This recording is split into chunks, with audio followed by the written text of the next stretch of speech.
লাবুমণি মানে এছাম জেট আপোনালোকে ফেচবুকত দেখা পাই থাকে যে এজন ল'ৰা পুৰা লেংটি সৰি মানে গামোচা পিন্ধি কিনে এনেকৈ ভিডিঅ' বনাই থাকে। তো সেই ল'ৰাজনে চাকৰি কৰিছিল, টেট শিক্ষক আছিল আৰু তাৰ চাকৰিটো গ'ল কিহৰ কাৰণে 1x বেটৰ প্ৰমোচন কৰাৰ বাবে চাকৰিৰ পৰা ওলাই দিলে। কথাটো মন কৰিব যে সেই যিজন টিচাৰ আছিল সেই টিচাৰে ইউটিউব চলাই আছে, ফেচবুক চলাই আছে, ইনষ্টাগ্ৰাম চলাই আছে আৰু এটা হাই লেভেলত মানে দুটা কাম কৰি আছে এক লগত সুন্দৰভাৱে, কিন্তু এটা ভুলৰ কাৰণে চাকৰিটো গুচি গ'ল। এতিয়া আপোনালোকে ভাবি চাওক যে এজন এটা মানুহে চাকৰি চৰকাৰী চাকৰি এটা পাবৰ কাৰণে কিমান কষ্ট কৰিব লগা হয়। বৰ্তমান সময়ত চাকৰি নাপায়ে, কিন্তু সেই লাবুমণিয়ে মানে ফেচবুকত ভিডিঅ' দিয়ে, ইউটিউবত দিয়ে, সেইবিলাকত কৰি কিমান পইচা পায় আৰু এই মাষ্টৰ যে চাকৰিটো কৰি আছে তাৰ পৰা কিমান টকা পায় ভাবি চোৱা। যে সি টেট মাষ্টৰ হয়, গতিকে মাহত 30,000 পৰা 40,000 ভিতৰত সোমাব পাৰে। কিন্তু 1x বেটৰ যে প্ৰমোচন কৰিছিল মানে প্ৰত্যেক ইউটিউবাৰ এনেকুৱা নিচিনা বস্তুবিলাক আহি থাকে। তো এটা প্ৰমোচন কৰোঁতে সি ডাইৰেক্ট 40,000 পইচা পাইছে, মানে এক মাহৰ দৰমহাটো এক দিনতে। এইটো হ'ল ইউটিউবৰ পাৱাৰ বুলি ক'ব লাগিব, মানে এতিয়া ভুল হ'ব পাৱাৰ বুলি ক'লে, যিহেতু চাকৰিৰ পৰা উলিয়াই দিলে। কিন্তু লাবুমণিৰ একো ফৰক নপৰে। আপোনালোকে ভাবি চাওক, ফেচবুক আছে, ইনষ্টাগ্ৰাম আছে, কি বুলি কয় ইউটিউব আছে, তাৰ পৰা ভিডিঅ' বনাই সি মাহত 1.5 লাখ 2 লাখ এনেকৈ ষ্টেমৰকৈ টকা ইনকাম কৰি আছে। আৰু চাকৰিৰ পৰা কিমান পায় 40,000, তাকো ৰেগুলাৰ যাব লাগে। ইয়াত কি তুমি ইচ্ছামতে আজি বোলে মোৰ ইচ্ছা নাই, আজি মই ভিডিঅ' নেদাওঁ, নিজৰ কথা, কিন্তু চাকৰিটো যাবই লাগিব, ল'ৰা ছোৱালীক পঢ়ুৱাবই লাগিব। ঠিক তেনেকুৱা চিষ্টেমৰ বস্তুটো। আৰু গোটেইখিনি কথা মই জনাই আছোঁ ভালকৈ, যিহেতু এইটো চেনেল নতুন হয়, গতিকে সকলোৱে ছাবস্ক্ৰাইব কৰি ল'বা আৰু বেল আইকন দিব অলপ টেপ কৰি ল'বা। ফাৰ্ষ্ট আমি দুটামান কমেণ্ট পঢ়ি চাওঁ।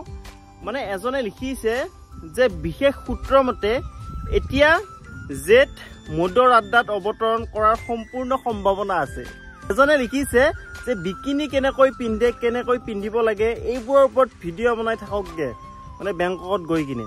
তাৰপিছত এজনে লিখিছে টেট পাছ কৰি মাষ্টৰহে হ'ব পাৰিব, শিক্ষাগুৰু নহয়। এতিয়া লাবুমণিক ফাৰ্ষ্ট মানে এখন নটিচ দিছিল মানে গভমেণ্টৰ ফালৰ পৰা, যে এনেকুৱা চিষ্টেমৰ বস্তুবিলাক কিয় কৰি আছে, আমাক কাৰণ দৰ্শোৱা, কিহৰ কাৰণে কৰিছিলা।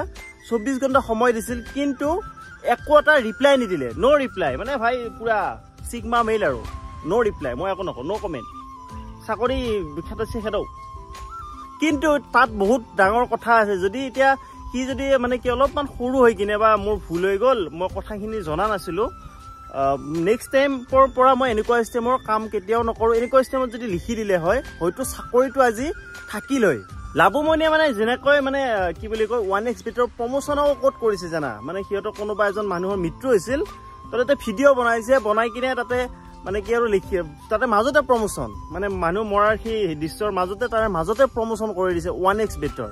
তাকো প্ৰম' কোড দিছে যে Z7 ইউজ কৰক আৰু 65,000 নে কিবা টকা বনাছ পাওক। মানে এনেকুৱা ষ্টেমত লিখিছে যে এই শ্ৰাদ্ধ বা সকাম নিয়মভাগে এক প্ৰকাৰৰ অন্ধবিশ্বাস বোলে। আৰু এই 1x বেট এপছটো গুগল প্লে ষ্টৰত নাই, আপোনালোকে মোৰ লিংকত ক্লিক কৰিব, ডাইৰেক্ট গুচি যাব জেগাত। তো মই ভাবোঁ যে ইমান বহুত ডাঙৰ এটা কথা হোৱা নাই। এনেকুৱা ষ্টেমৰ প্ৰমোচন বহুত ইউটিউবাৰে কৰিছে আগতে, ডাঙৰ যিবিলাক আমি দেখা পাই আছোঁ সিহঁতেও কৰিছে। এতিয়া আচল কথাটো আহিছোঁ যে বহুতে ভাবিছে চাকৰিটো গেল চেছ, কিন্তু এনেকুৱা নহয়। চৰকাৰী চাকৰি এটা মানে কি খেদোৱা ইমান সহজ নহয়, বুজি পাইছা। তো তাক নিলম্বন কৰিছে, ছাছপেণ্ড কৰিছে, হয়তো 3 মাহ হয়তো বা 6 মাহ। এইখিনি সি স্কুলত যাব নালাগে, তাৰপিছত আকৌ জইন কৰিব পাৰিব, বুজি পাইছা। আকৌ ইনভাইট দিব যে আহা আমাৰ স্কুললৈ আহা, এনেকুৱা ষ্টেমৰ আকৌ ইনভাইট দিব। এইখিনি তুমি ঘৰত থাকা অৱসৰ, এনেকুৱা ষ্টেমৰ। কিন্তু মানে এতিয়া সি কি কৰিব, ধুনীয়াকৈ ভিডিঅ' বনোৱা টাইম পাই গ'ল, বোলে মই এতিয়া বিন্দাছ ভিডিঅ' বনাই থাকিব পাৰিম। 3 মাহ 6 মাহ সময় পাই গ'ল, বেংককত গুচি গ'ল, মালিচ চালিচ লৈ গুচি আহিল। জাষ্ট জকিং, মানে বেংককত যায় ন, বিকিনি চিষ্টেমৰ পিন্ধা এইবিলাক ভিডিঅ'বিলাকো দেখা পাইছোঁ মই। এতিয়া বহুত মানুহ মানে যিটো পোষ্ট দিছিল নিউজ চেনেলত যে লাবুমণি এনেকুৱা ষ্টেমৰ এছাম জেটৰ সেই এনেকুৱা ষ্টেমৰ প্ৰমোচন কৰাৰ কাৰণে চাকৰিটো গ'ল, তাৰে মই কমেণ্টবিলাক চাইছিলোঁ, মানুহে এনেকুৱা ষ্টেমৰ বেয়া কৰি লিখি যাক তাক ভালে হৈছে, কিবা কয়, বহুত চিষ্টেমৰ কমেণ্ট দিছে মানে, আৰু হাহা ৰিয়েক্ট দিছে যে ভালে হৈছে। যে মই ভাবোঁ যে সকলোৰে বেয়া দিন আহে তো এইটো এটা বেয়া দিন বুলি ভাবিব লাগে বেয়া সময় সকলো লগত থাকে গোটেইকেইজন অসমৰে হয় গতিকে আমি সকলোকে ছাপোৰ্ট কৰিব লাগে এইবিলাক বস্তু প্ৰমোশ্যন হয়তো আগতে কৰি আছিল মানুহে এতিয়াৰ পৰা নকৰিব তো লাভমণিক মই এটা কথা ক'ম যে ইমান হতাশ নহ'বা নিজৰ কামত লাগি যোৱা চাকৰি যদি তোমাৰ যায়ো টেনশ্যন ল'ব নালাগে তুমি তাতকৈ পইচা ইয়াতে বেছি পাই আছা ইউটিউব বা তুমিতো ফেচবুকত ভাইৰেল ন ফেচবুকত ধুনীয়াকৈ তুমি পইচা ইনকাম কৰিব পাৰি আছা তাতে কৰা তো যদি ভিডিও ভাল লাগিছে লাইক শ্বেয়াৰ কৰিবা চেনেল নতুন কৰিছে প্লিজ ছাবস্ক্ৰাইব কৰি বেল আইকনটি বজাৰত টেপ কৰি দিবা তো আজিলৈ মানে বাই বাই